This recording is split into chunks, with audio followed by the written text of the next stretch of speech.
오늘 만두 이야기는 노동자의 정치, 노동자의 경영을 상상해 봤습니다.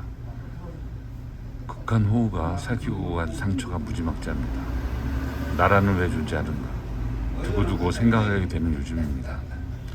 목요일 교섭에서 사측 대표가 불참했고 예비 교섭위원이 참석했습니다. 조합은 교섭위원 수와 예비 교섭위원 운영의 문제점을 지적했고 사측은 휴가 전 타결이지만 재확인했습니다. 2014년 4월 16일 보고도 믿을 수 없는 장면이 방송을 타고 전국에 퍼졌습니다. 세월호가 생태 같은 아이들 데리고 바다 깊은 곳으로 사라진 것이죠. 떠올릴 때마다 숨이 막히는 장면입니다. 국가는 국민의 안전을 위해서 무엇을 하는가라는 근본적인 질문을 남겼고 2022년 10월 29일 이태원 거리에서 젊은이들이 세상을 떠났습니다.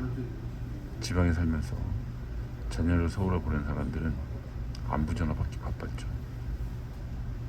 2년째 물난리가 나도 마찬가지입니다. 공교롭게도 대통령은 예정이 없던 우크라이나행 열차를 탔고 김건희 여사는 명품 쇼핑을 한 것으로 드러났습니다. 대통령을 비롯한 고위급 공복들은 도대체 왜 이럴까요? 결국 나라는 안전하지 않고 정부는 나를 지켜주지 못하며 각자 투쟁해야 한다는 서글픈 진실만 남았습니다. 그럼 우리는 어떨까요? 노동조합으로 단결, 이것만이 남은 현실인 것 같습니다. 우리는 과거 만두기계를 이렇게 기억합니다.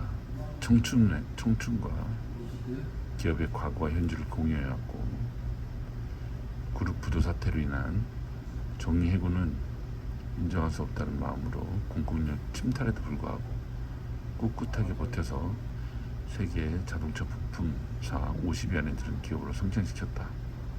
이런 정도의 생각들을 다 갖고 있을 겁니다. 지금은 어떻습니까? 2008년 정몽원 회장 입성 후에 2012년 직장 폐쇄, 2016년, 20년 희망퇴직, 올해 문막 공장 희망퇴직을 보면서 두 가지 사실만 기억합니다.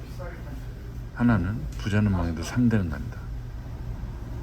정인열 회장 시절에 망해서 정몽원 회장 그리고 3세 승계가 준비 중이죠. 부자는 망해도 3대는 간다는 진실, 노동자의 유일한 희망은 노동조합이란 진실, 이런 겁니다. 무보직 동료들은 봉이냐? 라는 질문을 던지고 싶습니다. 휴가가 일주일 앞으로 다가왔고 집중력을 발휘해야 됩니다. 임금 위주로 다루자는 사측의 표현에는 문제 해결의 힌트가 담겨 있습니다. 권한을 벗어났다는 의미이기 때문이죠. 하지만 스스로 풀어가야 할 과제를 노동조합으로 떠넘기는 면이 있는 겁니다. 사측이 책임감을 갖고 교섭에 임해야 하는 이유입니다. 생산성 향상이 지속되고 있다. 따라서 사측은 이에 대한 보상을 해야 된다. 이것이 우리 주장입니다.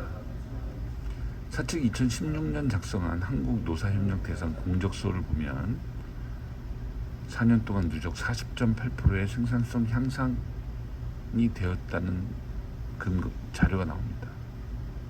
공교롭게도 그 수상한 그 해 문막공장 희망퇴직이 있었으니 희망을 고지고대로 받아들였기 때문인지도 모르겠습니다. 2020년 전공장에 희망퇴직이 있었다는 것을 감안하면 2016년부터의 생산성 향상은 더욱 높아졌을 거라고 짐작됩니다.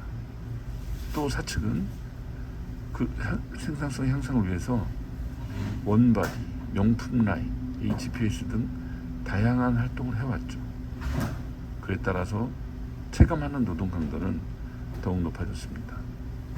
이렇게 분명한 수치가 나와 있음에도 불구하고 사측은 보답이 없습니다. 물론 사측은 임금 인상 속에 다 포함됐다고 주장합니다만 그걸 받아들일 수 있는 동료들은 하나도 없을 겁니다.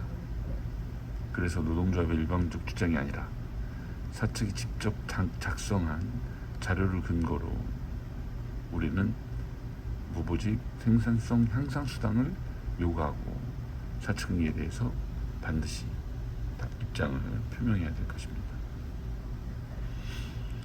2012년 직장 폐쇄 과정에서도 동료들의 서름은 엄청났죠. 2012년 직장 폐쇄가 만도지부 조합원 동지들의 출입을 막은 거지만 결국 이를 통해서 동료들이 만도지부를 탈퇴했습니다. 이 과정에서 동료들은 직장 또는 계장으로부터 출근하라는 연락을 가슴 졸이며 기다려야 됐습니다.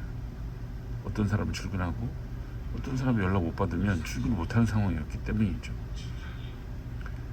그중 연락을 늦게 받은 사람의 심리적 고통은 말할 수가 없죠.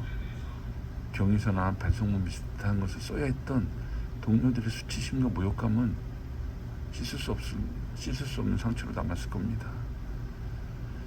우리가 2012년 원상회복을 요구하면서 금전적 부분을 한정짓지 않는 이유가 이것이고, 전체 직원들을 대상으로 치유에 나설 것을 요구한 근거이기도 합니다.